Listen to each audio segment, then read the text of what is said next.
नमस्कार मित्रांनो, तुम्हा सर्वांचा स्टडीलॉजी या युट्यूब चॅनलवर स्वागत आहे। आपण आज बघणार आहोत न्यू चॅप्टरचं नाव आहे ऍसिड बेसेस अँड सॉल्ट। चला तर बघूया।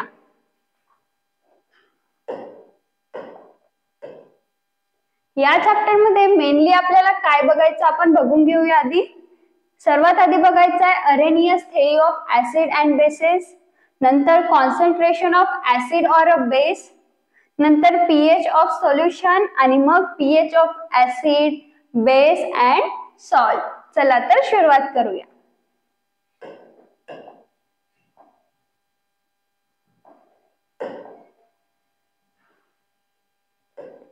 आता ऍसिड, बेस, सॉल्ट काय असतं बघा। आपण जेव्हा सबस्टन्सची गोष्ट करतो तर यांच्या तीन भागामध्ये आपण डिवाइड करतो, ऍसिड, बेस अँड सॉल्ट। आता ऍसिड म्हणजे काय असतं आपण बघितले खूप सारे ऍसिड, सायट्रिक ऍसिड आणि बेसेस पण बघितले आहे। आणि सॉल्ट म्हणजे काय, आपण जो घरी सॉल्ट यूज करतो त्याचं नाव असतं NaCl। तर आपल्याला खूप सारे असे सबस्टन्स माहिती आहे, पण आपण त्यांना कोणत्या बेसिसवर डिवाइड केलं आहे की ज्यामुळे ते ऍसिड्स आहेत, बेस आहेत आणि सॉल्ट आहेत। आता बघा ऍसिडला आपण कशावरनं डिवाइड केलेलं आहे, ज्या सबस्टन्स मधनं H+ आयन निघतो त्याला आपण ऍसिड म्हणतो, आणि ज्या सबस्टन्स मधनं OH निगेटिव्ह आयन निघतं त्याला आपण बेस म्हणतो। आणि सॉल्ट कशाला म्हणतो, ज्या कंपाऊंड मधून एकतर H+ पेक्षा वेगळं काही निघेल किंवा OH- पेक्षा वेगळं काही निघेल तो म्हणजे असतो सॉल्ट। आता बघूया आपण ऍसिडची डेफिनेशन काय म्हटली आपण। ऍसिड काय असतात, जे H+ देतात। आता याचा एक्झाम्पल म्हणून काय घेणार आपण, आपल्याकडे HCl आहे, हायड्रोक्लोरिक ऍसिड। आता आपल्याला कसं माहित की यामधून H+ देणार, बघा इथे तुम्हाला H दिसत आहे आणि Cl दिसत आहे। आता Cl काय आहे, Cl ची व्हॅलेन्सी असते 7, म्हणजे काय की त्याला ऑक्टेट पूर्ण होण्यासाठी 1 इलेक्ट्रॉन लागत आहे, तर तो काय करेल दुसऱ्याकडून 1 इलेक्ट्रॉन घेणार, म्हणजे त्याच्यावर निगेटिव्ह साइन येणार। आणि निगेटिव्ह साइन आहे म्हणजे हा एनायन आहे, तर याच्यावर निगेटिव्ह साइन आहे। आणि एखाद्या कंपाऊंड मध्ये जर एखाद्या एलिमेंटवर निगेटिव्ह साइन आहे तर दुसऱ्या एलिमेंटवर कोणता साइन असतो, पॉझिटिव्ह साइन। म्हणजे H वर काय साइन येईल, H+ आणि Cl वर निगेटिव्ह। तर आपल्याला यावरून समजते की हा काय देईल, H+ देईल, आणि H+ देत आहे म्हणून आपण त्याला काय म्हणत आहोत, ऍसिड। ठीक आहे। आता आपण HCl ला कसं वेगळं करू शकतो, आपण हायड्रोजन ही बघितला नाही, Cl ही बघितला नाही, पण जेव्हा हे बॉन्ड बनवतात, आता बघा HCl चं लिक्विड असते हायड्रोक्लोरिक ऍसिड। तर या लिक्विड मध्ये हा लिक्विड जर आपण वॉटर मध्ये टाकलं तर हे काय होतात, वेगळे होऊन जातात, म्हणजे काय डिसोशिएट होतात। डिसोसिएशन म्हणजे काय असतं की एखादा कंपाऊंड आहे तो वेगवेगळ्या पार्ट मध्ये डिफरन्शिएट होतो। जसं HCl आहे तर HCl कोणकोणत्या भागात डिफरन्शिएट होईल, एक H+ आणि एक Cl-। आता जेव्हा आपण याला डिसोशिएट करू तेव्हा हा H+ आणि Cl- अशा आयन मध्ये होईल डिफरन्शिएट, आणि यावरनं समजेल की हा काय आहे, ऍसिड आहे, कारण हा H+ देत आहे। तसंच बघा आता बेसला कसं डिफाइन करणार आपण, बेस म्हणजे आपण काय सांगितलं, जे OH- देईल। आता बघा आपल्याकडे एक एक्झाम्पल आहे NaOH, सोडियम हायड्रॉक्साइड। आता बघा Na ची व्हॅलेन्सी काय असते, 1, कारण त्याच्या आउटर मोस्ट शेल मध्ये किती इलेक्ट्रॉन असतात, 1 इलेक्ट्रॉन। तर काय करेल तो 7 घेईल की 1 देईल, कारण ऑक्टेट पूर्ण करण्यासाठी 8 इलेक्ट्रॉन्स लागतात, म्हणजे काय करेल की तो 7 घेण्यापेक्षा आपला 1 इलेक्ट्रॉन दुसऱ्याला देऊन टाकेल, आणि आपला जी 2, 8 हा ऑक्टेट आहे तो पूर्ण करेल। आणि 1 इलेक्ट्रॉन दिल्यामुळे त्याच्यावर कोणता साइन येणार, जेव्हा आपण आपला इलेक्ट्रॉन लूज करतो त्यावर आपला त्यावर कोणता चार्ज येतो? Positive charge. तर यावर पॉझिटिव्ह चार्ज येतो. आता जेव्हा एखाद्या कंपाऊंड मध्ये एका एलिमेंटवर पॉझिटिव्ह चार्ज आहे म्हणजे दुसऱ्या एलिमेंटवर कोणता साइन येणार? निगेटिव्ह. आता इथे दोन एलिमेंट आहे O अँड H. तर बघा एखाद्या कंपाऊंडचे फक्त दोन पार्ट असतात, एक कटायन असतं आणि एक अनायन असतं. जर कटायन सोडलं तर जेवढे काही एलिमेंट जर OHN जर सुद्धा इथे असतं तरी पण आपण यांना एकच पार्ट म्हटलं असतं, कोणता? अनायन. कारण आपल्याला कटायन मिळालेला आहे तर यामध्ये आपला OH काय होऊन जाईल? अनायन. म्हणून या OH या दोन्ही याच्यावर काय साइन येईल? मायनस. म्हणजे हा काय आहे? Hydroxide ion. आणि हा OH निगेटिव्ह देत आहे म्हणून आपण यांना काय म्हणू? बेस. ठीक आहे. याला सुद्धा आपण कसं करणार? याला वॉटर मध्ये टाकणार. मग काय होईल? डिसोसिएशन होईल. हा Na+ मध्ये जाईल, OH निगेटिव्ह, आणि यामधून आपल्याला समजेल की हा बेस आहे. ठीक आहे. म्हणजे आपण वॉटरच्या युजनी ओळखू शकतो की ऍसिड आहे की बेस आहे. ठीक आहे. बघा इथे दिलेला आहे सल्फ्युरिक ऍसिड हा वॉटर मध्ये टाकत आहे. ठीक आहे. अशा प्रकारे आपण डिसोशिएट करू शकतो आणि आपलं ऍसिड आहे की बेस आहे हे ओळखू शकतो. बघा खाली काय लिहिलेलं आहे? Some compound are seen to have H+ as basic radical. काय म्हटलं आहे? काही कंपाऊंड असतात ज्यामध्ये H+ असतो. आता H+ आहे म्हणजे तो बेसिक रॅडिकल आहे, म्हणजे कटायन आहे. काही एलिमेंट्स काही कंपाऊंड मध्ये H+ हा बेसिक रॅडिकल असतो आणि त्यांनाच आपण ऍसिड असं म्हणतो. तर काही कंपाऊंड मध्ये OH निगेटिव्ह हा काय असतं? ऍसिडिक रॅडिकल, तर त्यांना आपण बेस असं म्हणतो. आणि ज्या कंपाऊंड मध्ये H+ ही नाही, OH निगेटिव्ह ही नाही, त्यांना आपण सॉल्ट म्हणतो. This ionic compound having basic radical other than H+ and acidic radical other than OH- are called salt. आता जसं बघा आपला जो घरी सॉल्ट यूज करतो आपण तो काय आहे? NaCl. यामध्ये आपण जेव्हा याला डिसोशिएट करू तर हा कशामध्ये डिसोशिएट होईल? आता बघा Na नेहमी पॉझिटिव्ह असतो, तो कटायन असतो, तर काय येईल? हा पॉझिटिव्ह, हा निगेटिव्ह. आता यांना डिफरन्शिएट केल्यावर Na+Cl-. म्हणजे काय झालं? या कंपाऊंडला हा काय आहे? सॉल्ट आहे. याला जेव्हा आपण डिसोशिएट करत आहोत तर यामधून H+ ही निघत नाही आणि OH- पण नाही. म्हणजे काय? हा ऍसिड पण नाही आहे आणि बेस पण नाही आहे. म्हणजे हा काय आहे? सॉल्ट आहे. कारण यामधून H+ ही निघत नाही आहे आणि OH- सुद्धा निघत नाही आहे, म्हणून आपण याला काय म्हणतो? सॉल्ट.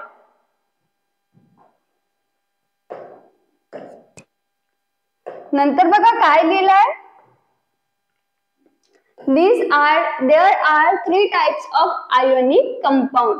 आता आयोनिक कंपाऊंड म्हणजे काय असतं? बघा कंपाऊंडचे 2 टाइप्स असतात, ionic compound and covalent compound. Ionic compound म्हणजे काय असतं? जेव्हा एखादा एलिमेंट आपला इलेक्ट्रॉन लूज करतो आणि तोच लूज केलेला इलेक्ट्रॉन दुसरा एलिमेंट ऍक्सेप्ट करतो. म्हणजे काय? की losing or gaining of electron ज्या कंपाऊंड मध्ये होते त्याला आपण आयोनिक कंपाऊंड म्हणतो. आणि ज्या कंपाऊंड मध्ये शेअरिंग ऑफ इलेक्ट्रॉन, शेअरिंग म्हणजे काय? की हा जर इलेक्ट्रॉन आहे तर तो माझा पण असेल आणि त्या दुसऱ्या पार्टनरचा पण असेल, त्याला आपण शेअरिंग ऑफ इलेक्ट्रॉन म्हणतो आणि त्यालाच काय म्हणतो? Covalent compound. आता बघा आपण जे काही ऍसिड बेस बघत आहोत ते काय आहेत? आयोनिक कंपाऊंड आहेत. कारण त्यामध्ये काय होत आहे?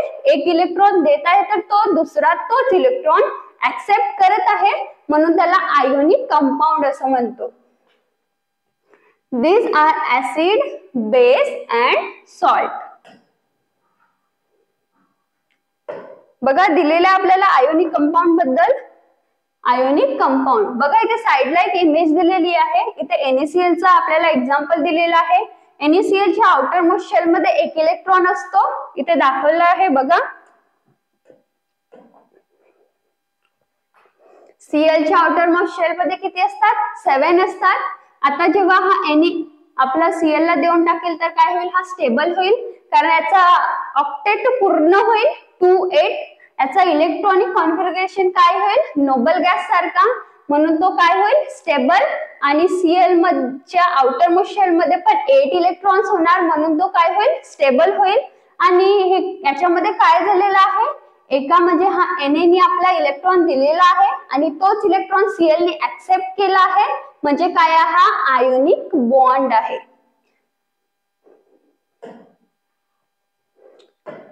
तसंच बघा इथे कोव्हॅलेंट बॉन्ड सुद्धा दिलेला आहे. कोव्हॅलेंट बॉन्डचा एक्झाम्पल म्हणजे आपला H2O. H2O मध्ये काय असतं बघा, हा असतो आपला ऑक्सिजन. H2O चा फॉर्म्युला असतो H2O म्हणजे वॉटर. O सिंगल आहे तर तो काय मिड मध्ये असतो, दोन साइडला H असतात. तर काय करतात? H मध्ये 1 इलेक्ट्रॉन असते, ऑक्सिजनला 2 इलेक्ट्रॉनची गरज असते आपली ऑक्टेट पूर्ण करण्यासाठी, तर तो 1 इलेक्ट्रॉन H चा घेतो आणि 1 इलेक्ट्रॉन या H चा घेतो. ते दोन्ही शेअरिंग मध्ये असतात आणि शेअरिंग म्हणजेच काय असतं? आपला कोव्हॅलेंट बॉन्ड. आणि आपला जो NaCl आहे, जो टेबल सॉल्ट आहे, त्याला कोणता बॉन्ड आहे? Ionic bond.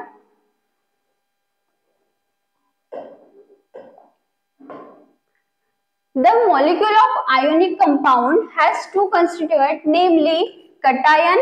cation म्हणजे काय असतं आपल्याला माहिती आहे? Positively charge ion. नंतर बघा and anion, that is negatively charged ion. There is a force of attraction between these ion. आता जेव्हा हे दोन आयन का बरं जवळ येतात म्हटलं तर काय असतं? त्यामध्ये अट्रॅक्शन असतं. कोणतं अट्रॅक्शन असतं? बघा, एक पॉझिटिव्ह आहे आणि एक निगेटिव्ह आहे. आणि आपल्याला माहिती आहे की नेहमी अपोजिट चार्जेस अट्रॅक्ट होतात.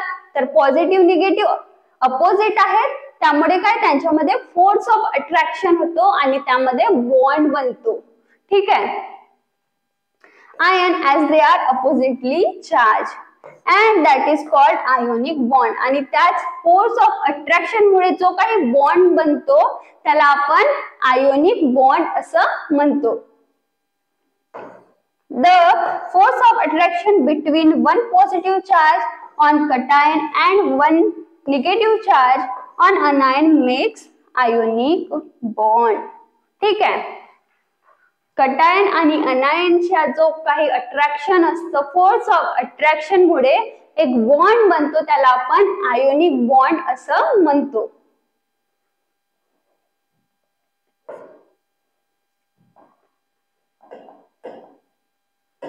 नंतर बघा काय दिलेलं आहे? outermost shell of sodium and chlorine atom is not a complete octet. आता बघा आपल्याला दिलेला आहे की आयोनिक बॉन्ड कसं बनतो. यासाठी आपल्याला सर्वात आधी एलिमेंटचं कॉन्फिगरेशन माहित असणं गरजेचं आहे. यामध्ये बघा इथे सोडियमचं कॉन्फिगरेशन दिलेलं आहे, काय असतं? 281. आणि Cl चं काय असतं? 287. आता बघा हा 1 आहे तर याला 8 व्हायला 7 अजून लागतील. आता 7 घेणं इझी आहे की 1 डोनेट करणं इझी आहे?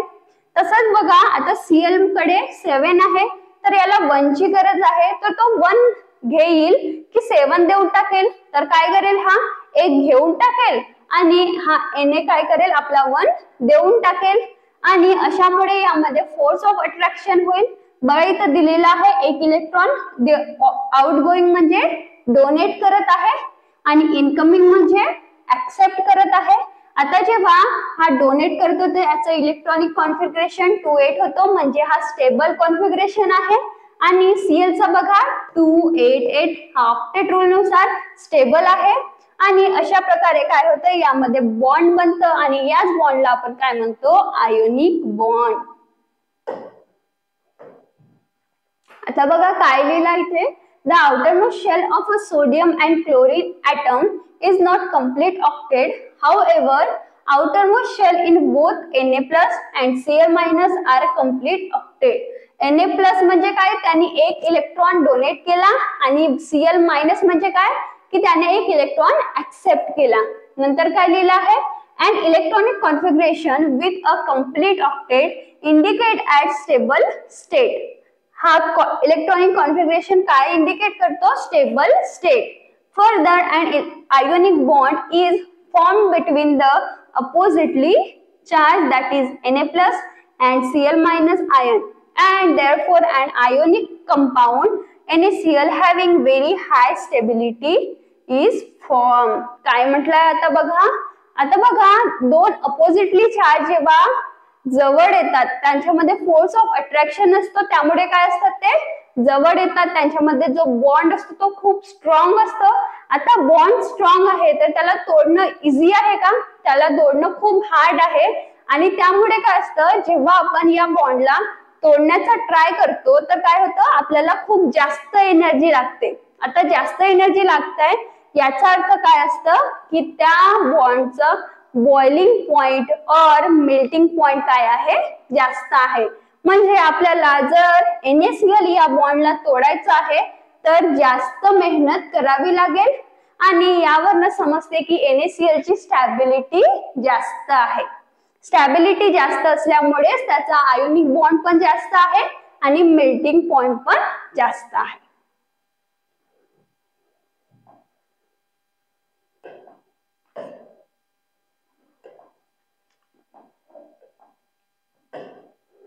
नंतर बघा काय लिहिलं आहे? Dissociation of ionic compound. आता आपल्याला आयोनिक कंपाऊंड दिलेले आहेत, यावरनं कसं समजणार कोणते ऍसिड आहे, कोणते बेस आहे आणि कोणते सॉल्ट आहे? तर त्यासाठी आपल्याला काहीतरी एक प्रोसेस करावी लागते ज्यामधून आपल्याला समजते की ऍसिड्स आहे, बेस आहे की सॉल्ट आहे. तर त्या प्रोसेसला आपण डिसोसिएशन म्हणतो. आता डिसोसिएशन म्हणजे काय असतं बघा, एक सॉल्व्हेंट असतो त्यामध्ये आपण आपला कंपाऊंड टाकतो, त्या सॉल्व्हेंट मुळे आपल्या कंपाऊंडचं डिसोसिएशन होतं आणि आपल्याला माहिती पडतं की ते एकतर ऍसिड आहे किंवा बेस आहे किंवा सॉल्ट आहे. आता आपल्याला सॉल्व्हेंट म्हणजे काय बघा,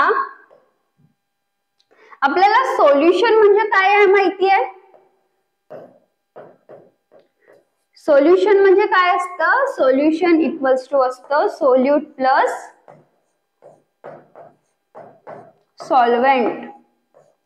आता सोल्युशन म्हणजे काय बघा, आपण लिंबू पाणी बघितलं आहे. लिंबू पाणी मध्ये काय काय असतं? वॉटर असतं, लिंबूचा रस असतो, अजून काय असतं? साखर, अजून मीठ. आता बघा जो लिंबूचा रस आहे, लिंबू म्हणजे आपला जो लिंबू पाणी आहे तो काय आहे? सोल्युशन आहे. म्हणजे जेवढे काही पदार्थ आपण त्यामध्ये टाकले त्यामधून जो मिळणारा जो आहे तो असतो सोल्युशन. आणि त्यामध्ये सोल्यूट कोणकोणते आहे? लिंबूचा रस, मीठ आणि साखर. म्हणजे सोल्यूट म्हणजे काय की जे कमी क्वांटिटी मध्ये आपण सॉल्व्हेंट मध्ये टाकत आहोत. ठीक आहे. आणि सॉल्व्हेंट म्हणजे काय की तो सर्व सॉल्यूटला डिझॉल्व करत आहे. आता लिंबू पाणी मध्ये सॉल्व्हेंट काय असणार? पाणी. म्हणजे पाणी काय आहे? सॉल्व्हेंट आहे. तर असं आपण म्हणू शकतो की सॉल्व्हेंट काय असतं? जो जास्त क्वांटिटी मध्ये सोल्युशन मध्ये असतो आणि सोल्यूट म्हणजे काय की जो कमी क्वांटिटी मध्ये असतो. आता आपल्याला एक टर्म बघायची आहे ती म्हणजे काय? Universal solvent. Water is a universal solvent. म्हणजे काय की वॉटर हा युनिव्हर्सल सॉल्व्हेंट आहे. का बरं? कारण वॉटर सर्व सोल्यूटला, जेवढे युनिव्हर्स मध्ये जेवढे काही सोल्यूट आहेत त्या सर्वांना डिझॉल्व करतो आणि त्यामुळेच वॉटरला काय म्हटलेलं आहे? Universal solvent. बघा काय लिहिलंय इथे? An ionic compound forms an aqueous solution on dissolving in water. Ionic compound जेव्हा आपण एखाद्या वॉटर, जेव्हा आपण सॉल्व्हेंट मध्ये टाकू, मेनली आपण बघतो की वॉटर मध्ये टाकत आहे तर आपण असं कन्सिडर करू की त्याला वॉटर मध्ये टाकत आहे. आता जेव्हा आपण एखाद्या सॉलिड वस्तूला, जसं आपण पीठ वगैरे आहे त्यांना पाण्यात टाकलं तर ते पण ओलसर होतं आणि त्या ओलसरलाच आपण ऍक्वस असं नाव देतो. ठीक आहे. आता जेव्हा आपण आयोनिक कंपाऊंडला वॉटर मध्ये टाकू तर तो पण सुद्धा काय होईल? ऍक्वस. त्यालाच काय म्हणतात? Aqueous solution. On dissolving in water in solid state. बघा जर आपला कंपाऊंड सॉलिड स्टेट मध्ये आहे, सॉलिड म्हणजे काय बघा, जसं चेअर आहे, टेबल आहे, हे काय सॉलिड आहे. वॉटर काय आहे? लिक्विड आहे. The oppositely charged ion in ionic compound are sitting side by side. When ionic compound begin to dissolve in water, the water molecule penetrate in between ions of compound and separate them from each other. काय म्हटलं आहे, जेव्हा एखादा ionic compound solid state मध्ये आहे तर त्याचे molecule काय असतात, साइड बाय साइड असतात. म्हणजे काय बघा, जर NaCl आहे, हे बघा इथे दाखवला NaCl चे मॉलिक्यूल साइड बाय साइड आहे. आता जेव्हा आपण याला वॉटर मध्ये डिसॉल्व्ह करू तर वॉटरचा मॉलिक्यूल म्हणजे H2O यामध्ये पेनिट्रेट होईल, इथे जाईल, इथे जाईल, इथे जाईल, म्हणजे त्या NaCl च्या मधात येऊन जाईल या आणि मग काय करेल, Na आणि Cl ला सेपरेट करेल. That is to say, an ionic compound dissociate during formation of aqueous solution. आणि यामुळेच आपल्याला माहिती होते की कोणता ऍसिड आहे, कोणतं बेस आहे आणि कोणतं सॉल्ट आहे.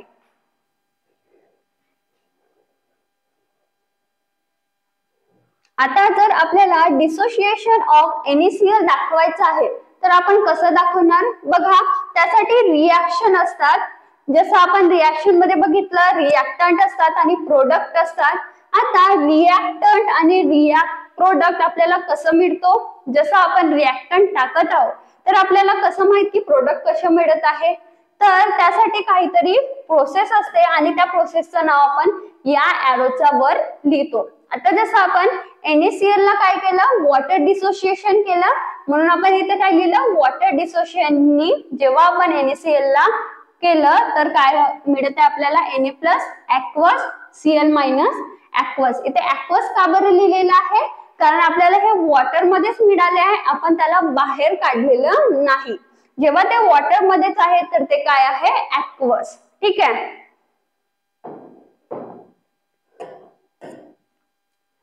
नेक्स्ट बघा काय आहे, Arrhenius theory of acid and base. आता अरेनियस काय आहे, एक सायंटिस्टचं नाव आहे ज्यांनी काय दिलं, आपल्या थेअरी दिल्या की ऍसिड कसं ओळखायचं, बेस कसं ओळखायचं. आधी जी आपण डेफिनेशन बघितली की जेव्हा एखादं कंपाऊंड H+ देत आहे किंवा OH- देत आहे तर तो काय ऍसिड किंवा बेस आहे. पण आता ती आपल्याला ओळखणं कठीण झालं, त्यामुळे आपण नवीन एक थेअरी आणली, ती म्हणजे Arrhenius theory of acid and base.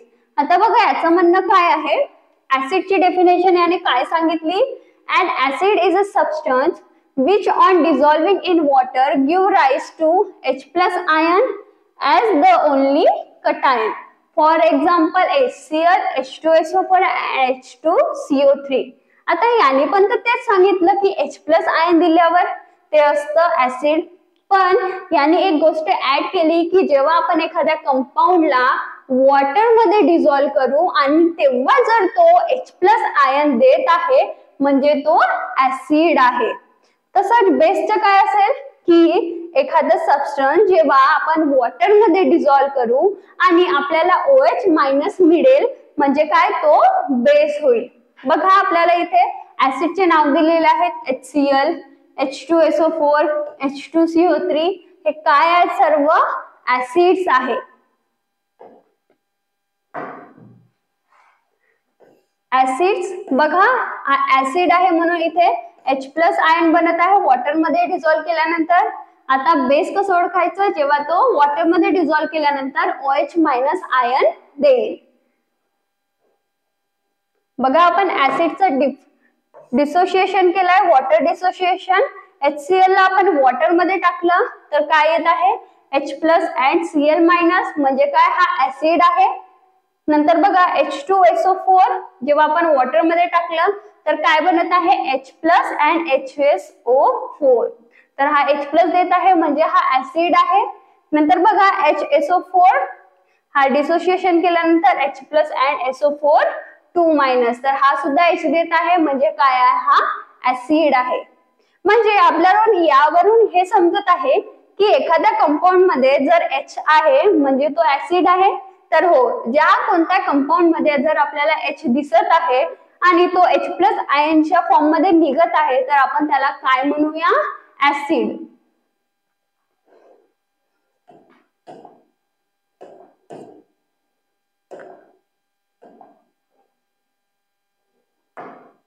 नंतर बघा काय आहे बेसची definition. A base is a substance which on dissolving in water give rise to OH minus ion as the only anion. For example NaOH and KOH twice. काय म्हटलं आहे, जसं आपण ऍसिड म्हटलं होतं की एखादा सबस्टन्स जेव्हा आपण वॉटर मध्ये डिझॉल्व्ह करू आणि वॉटर मध्ये डिझॉल्व्ह केल्यानंतर तो OH मायनस आयन देत आहे, तर तो काय असेल, बेस असेल. आणि ऍसिड म्हणजे काय की जो वॉटर मध्ये डिझॉल्व्ह झाल्यानंतर H प्लस आयन देत आहे, त्याला काय म्हणू आपण, ऍसिड म्हणू. आता बघा तुम्हाला इथे दिलेला आहे बेस NaOH KOH. आता आपण या बेसला काय करूया, वॉटर डिसोसिएशन. NaOH ला वॉटर डिसोसिएशन केल्यानंतर काय भेटत आहे, Na प्लस OH मायनस. बघा OH मायनस भेटत आहे म्हणजे काय आहे, बेस आहे. नंतर बघा calcium hydroxide CaOH twice, water dissociation केल्यानंतर काय भेटत आहे, Ca2 plus and 2OH minus. बघा इथे सुद्धा OH मायनस भेटत आहे म्हणजे काय आहे, बेस आहे. आता हे जे नंबर आहे हे नंबर कसे येतात, तर हे काय असतात, व्हॅलेन्सीवर डिपेंड असतात. आता जेव्हा आपण हायर समोर जसे शिकू तसं तसं समजेल की यामध्ये 2 का बरं लिहिलं आहे, यामध्ये 2 का बरं लिहिलेलं आहे. आता बघा आपल्याला जर हे शक्य नाही झालं, आपण त्यांना वॉटर डिझॉल्व्ह करू शकलो नाही, तर काय आहे, पुन्हा एक मेथड असते, लिटमस पेपर एक्सपेरिमेंट. यावरनं सुद्धा आपण ऍसिड आहे की बेस आहे हे टेस्ट करू शकतो. आता बघा जर एखादा सबस्टन्सचं सोल्युशन आपण इथे घेतलं, ह्या फर्स्ट बीकर मध्ये घेतलं आणि यामध्ये आपण ब्लू लिटमस पेपर टाकलं. लिटमस पेपर 2 कलरचे असतात, एक ब्लू आणि एक पिंक. तर यामध्ये आपण ब्लू लिटमस पेपर घेतलं, त्याला आपण या फर्स्ट बीकर मध्ये टाकलं, तर याचा कलर झाला रेड. म्हणजे काय, जर हा ब्लू लिटमस पेपर रेड झाला म्हणजे काय आहे, तो ऍसिड आहे. आणि जर आपण पिंक लिटमस पेपर घेतला आणि तो ब्लू झाला म्हणजे काय आहे, तो बेस आहे. तर यावरनं सुद्धा आपण ऍसिड बेस टेस्ट करू शकतो.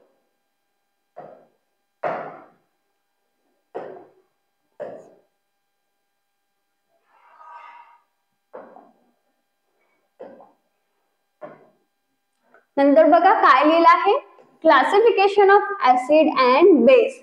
आता आपल्याला बघायचं आहे की ऍसिडचं क्लासिफिकेशन आणि बेसचं क्लासिफिकेशन. आता बघा ऍसिड आहे तर ऍसिड स्ट्रॉंग आहे की वीक आहे, तर याचं असं क्लासिफिकेशन दिलेलं आहे. आता स्ट्रॉंग ऍसिड म्हणजे काय होत असेल, जो स्ट्रॉंगली इफेक्ट दाखवत असेल.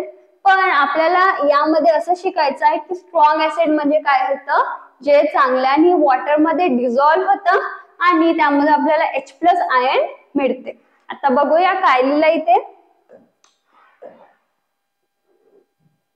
Strong and weak acid, bases and alkali. Acid and bases are classified as strong, weak on the basis of extent which they dissociation in their aqueous solution. कोणत्या बेसिसवर आपण त्यांना डिफरन्शिएट करत आहोत की ते किती वॉटर मध्ये डिफरन्शिएट होत आहेत, किती डिसोशिएट होत आहेत. ठीक आहे, जर जास्त डिसोशिएट होत आहे म्हणजे स्ट्रॉंग ऍसिड आहे, जर कमी डिसोशिएट होत आहे म्हणजे वीक ऍसिड आहे. बघा आता स्ट्रॉंग ऍसिडची definition. On dissolving in water, a strong acid dissociates almost completely and resulting aqueous solution contain mainly H plus ion and constant acidic radical. काय म्हटलं आहे स्ट्रॉंग ऍसिडची डेफिनेशन, जर एखादा स्ट्रॉंग ऍसिड घेतला आपण आणि त्याला वॉटर मध्ये डिसोशिएट केलं तर तो पूर्णपणे डिसोशिएट होतो, म्हणजे कम्प्लिटली डिसोशिएट होतो. त्यामध्ये काय असेल, मेनली H प्लस आयन आणि ऍसिडिक रॅडिकल. तर आपण त्यावरनं समजू शकतो की हा स्ट्रॉंग ऍसिड आहे की वीक ऍसिड आहे. याचे एक्झाम्पल बघा स्ट्रॉंग ऍसिडचे, HCl, HBr, HNO3 आणि H2SO4. यामध्ये बघा तुम्हाला HCl ची दिलेली आहे इमेज, या बॉटल मध्ये दिलेला आहे 32% ऑफ HCl. नंतर बघा काय आहे वीक ऍसिड. वीक ऍसिडचे डेफिनेशन काय आहे, on dissolving in water a weak acid does not dissociate completely. आपण स्ट्रॉंग ऍसिडची डेफिनेशन काय बघितली की तो कम्प्लिटली डिसोशिएट होत आहे. आता वीक ऍसिडची डेफिनेशन काय आहे की तो कम्प्लिटली डिसोशिएट होत नाही. The resulting aqueous solution contain H plus ion and constant acidic radical in small proportion along with large proportion of undissociated molecule of the acid. आणि आपल्याला त्या रिझल्टिंग सोल्युशन मध्ये काय काय मिळतं? H प्लस आयन तर मिळतं, पुन्हा ऍसिडिक रॅडिकल पण मिळतात आणि पुन्हा काय मिळतात? अनडिसोशिएटेड सबस्टन्स. आणि यावरनं समजते की तो वीक ऍसिड आहे. बघा याचे एक्झाम्पल CH3COH याला आपण काय म्हणतो? Acidic acid. आणि CO2 बघा कार्बन डायऑक्साइड सुद्धा काय आहे? एक ऍसिड आहे, वीक ऍसिड आहे. या बघा ऍसिडिक ऍसिडची इमेज दिलेली आपल्याला इथे.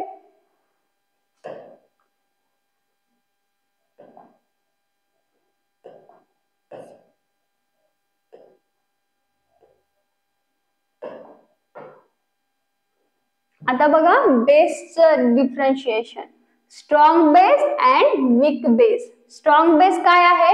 On dissolving in water a strong base dissociate almost completely and the resulting solution contain mainly OH minus ion and the constant basic radical. आता strong base म्हणजे काय की जो बेस कम्प्लिटली डिसोशिएट होईल water मध्ये आणि आपला जो काही रिझल्टिंग सोल्युशन आहे त्यामध्ये काय काय असेल? OH मायनस असेल, अजून काय असेल? बेसिक रॅडिकल जास्त प्रमाणात. तर त्यावरून आपण समजू की हा स्ट्रॉंग बेस आहे. याचे एक्झाम्पल बघा NaOH, KOH, calcium hydroxide Na2O. नंतर बघा weak base on dissolving in water a weak base does not dissociate completely.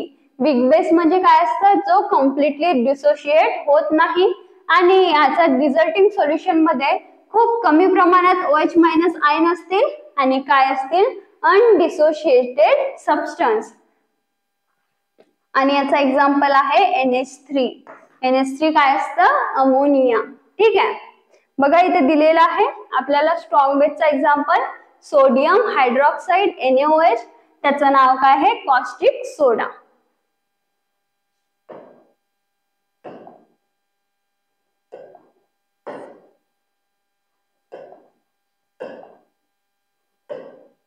Next काय बघा अल्कली. आता अल्कली म्हणजे काय?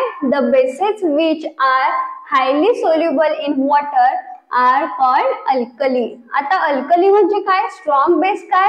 तर हो, अल्कली म्हणजे काय की जे खूप जास्त प्रमाणात वॉटर मध्ये डिझॉल्व्ह होतात त्यांना आपण अल्कली म्हणतो. अल्कली म्हणजे काय? बेस आहे जे जास्त प्रमाणात वॉटर मध्ये डिझॉल्व्ह म्हणजे सोल्युबल होतात, जसं NaOH, KOH, NH3. बघा हा NH3 वीक बेस आहे पण काय आहे? हा अल्कली आहे कारण हा वॉटर मध्ये सोल्युबल आहे. ठीक आहे. Here NaOH, KOH are strong base while NH3 is a weak base. नंतर बघा आपल्याला नेक्स्ट टर्म बघायची आहे बेसिसिटी अँड ऍसिडिटी. बघा काय दिलेलं आहे? बेसिसिटी काय असतं? ऍसिडिटी काय असतं?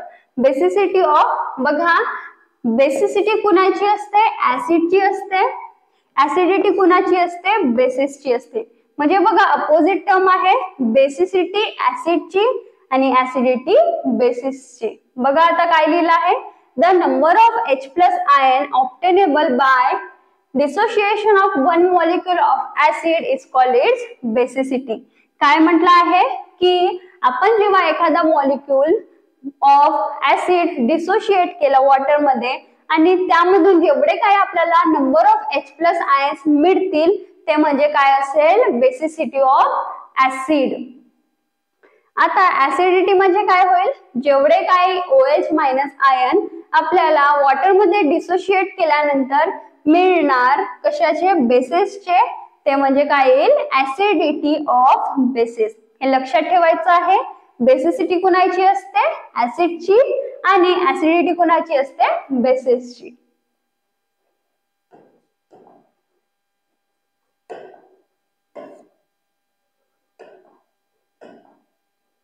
नंतर बघा काय आहे, concentration of acid and base.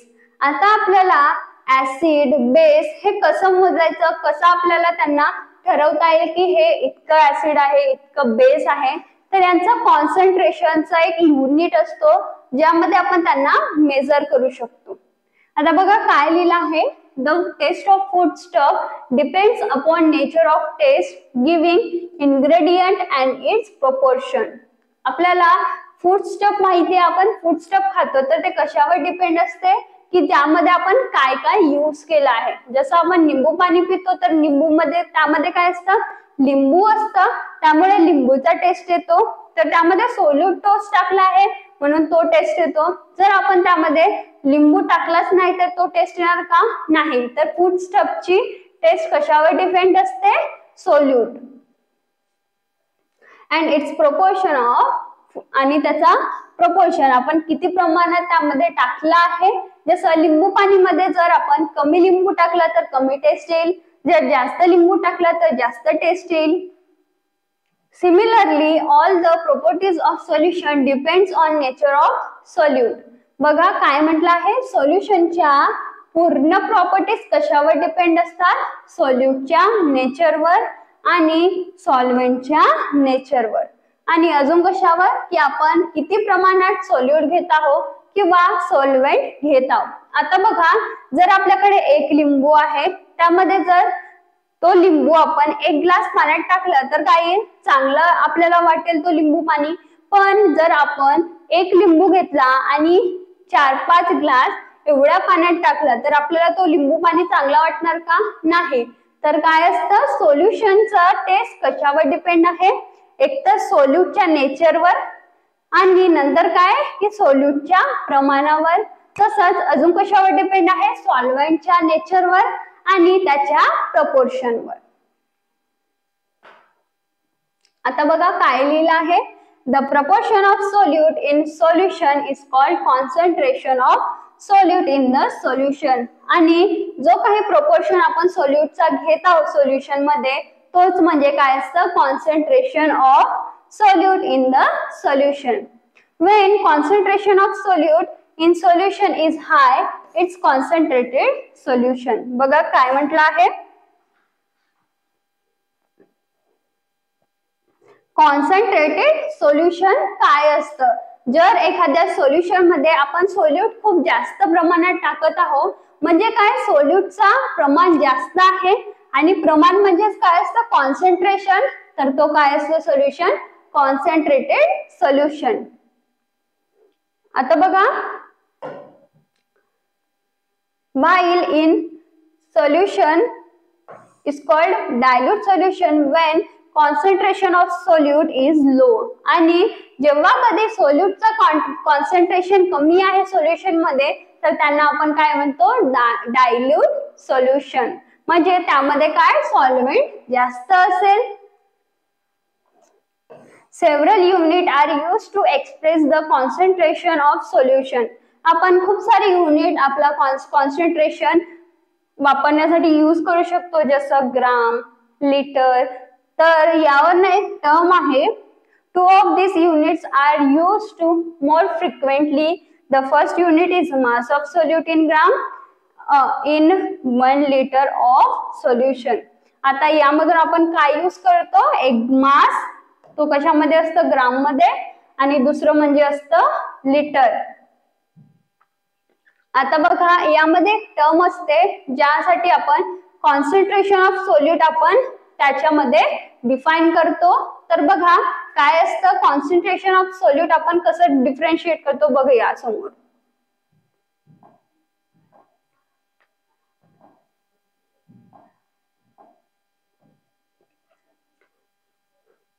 बघा कॉन्सन्ट्रेशन ऑफ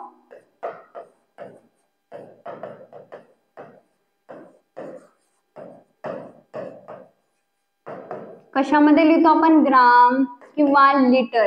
तर यावरच एक टर्म दिलेली आहे, मोलॅरिटी. मोलॅरिटी काय आहे, एक युनिट आहे ज्यावरनं आपण कॉन्सन्ट्रेशन ऑफ सोल्यूट सांगू शकतो. तर काय आहे, ग्राम पर लिटर. आता ग्राम पर लिटर म्हणजे काय की किती ग्राम मास किती ग्राम लिटर मध्ये आहे आणि हे काय आहे कॉन्सन्ट्रेशन ऑफ सोल्यूट. असंच अजून काही टर्म आहेत मोलॅलिटी नॉर्मॅलिटी ते पुढे बघूया. तर हे काय आहे कॉन्सन्ट्रेशन टर्म्स. यावरून आपण सांगू शकतो की सोल्यूटचा कॉन्सन्ट्रेशन किती आहे. The second unit is the number of moles of solid dissolved in 1 liter of solution. This is called molarity. आता आपल्याला मोल्स माहिती आहे. काय असतं मोल्स? मोल्स काय असतात बघा. आपल्याला जे गिवन क्वांटिटी दिलेली असते जसं 32 ग्राम ऑफ ऑक्सिजन तर 32 काय आहे ग्राम आणि आपल्याला मोलर मास कशात लिहायचं असतं डॉल्टन मध्ये. तर बघा काय आहे G/U हा काय आहे मोल्स. तर आपण इथे काय लिहिणार मोल्स डिवायडेड बाय लिटर याला आपण काय म्हणतो मोलॅरिटी. ठीक आहे. आणि यावरून आपण काय काढू शकतो कॉन्सन्ट्रेशन ऑफ सोल्यूट. याला कशाने डिनोट करतो आपण कॅपिटल M. आता बघा मोल्स डिवायडेड बाय लिटर आहे तर याचं युनिट काय होईल मोलचा युनिट काय असतं मोल आणि लिटरचं युनिट काय असतं लिटर.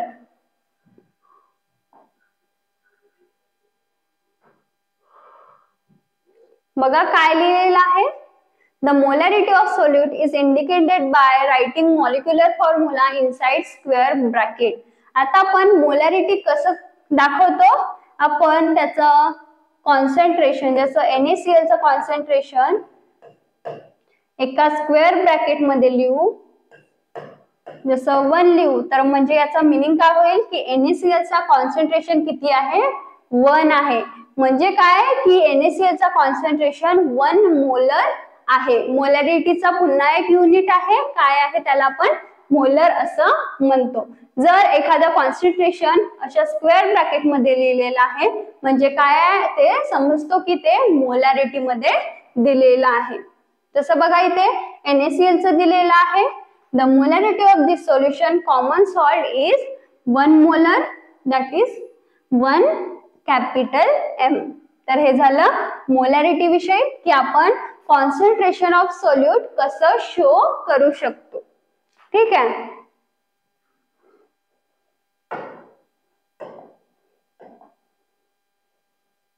चला तर आजचा आपण इथपर्यंतच बघूया.